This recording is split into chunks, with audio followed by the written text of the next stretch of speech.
আজকে সারাদিনে আমাকে গোলির কাজ বা গরুর ফার্মের কাজ তো আগের দিন বলিলাম যে সিমেন্টের ইটির কাজ সপ্তাহের কাজ শেষ, মোটামুটি 85% কাজ শেষ। এইটা হলো আমার গরুর হাউস। এখানে ভিতর দিয়ে আমি আইনা দিছি চারিদিক দিয়ে, যাতে ধুয়ে সম্পূর্ণ জল বাইরে ফেলাতে পারি বা বাইরে চলে যায়। কারণ কোপ দেওয়ার মধ্যে যদি পাইপ না দিই তাহলে আমার পরিষ্কার করতে তো সমস্যা হবে। এদিক বিবেচনা করে মাঝখানে একটা পাইপ দিলাম, আর এই সাইডও রাখিছি পাইপ, ওই সাইডও একটা আছে। কালকে হয়তো কালকের তো আমাকে সালের কাজ হবে, সালটা দিয়ে ফেলাবো কালকেরতে, মিস্ত্রি হয়েছে। আর সাল না দিলে তো গরু খামারে ঢুকতে পারতেছি না, এটা সমস্যা। যাই হোক, মিস্ত্রির সমস্যা থাকতে পারে, আমাকেও সমস্যা থাকতে পারে, যার কারণে সপ্তাহে দেরির মধ্যে ঘুরে গেলাম।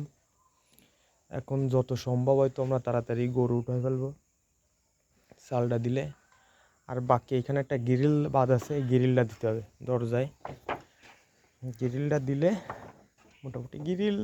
মোটামুটি পারফেক্ট। গরুর জন্য গরুর খামারটা একদম কমপ্লিট। আর শীতের সময় তো আপাতত ফ্যান লাগতেছে না বা অন্য ফ্যানটা পরলে হচ্ছে। বাকি মেশিনটা এটা আনবানি হয়তো সামনের সব শনি রোববারে হয়তো আসবে। আমাদের খামারের জন্য যে নতুন মেশিনটা ক্রয় করেছি ঘাস কাটার জন্য আর খড় কাটার জন্য,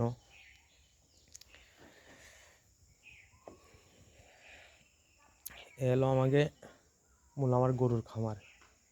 যাই হোক, ছোটো পরিসরে প্রথমে মানুষের যেমন আশা, আমারও যেমন একটা আশা বা কোনো কিছু নিয়ে আমি শুরু করতেছি।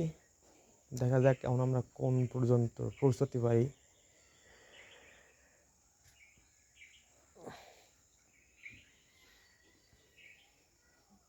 আজকে গের বেরিতেও গেছিলাম, শাক খাতেও গেছিলাম, কিছু করা হয় না। আজকে আমার এই পর্যন্তই।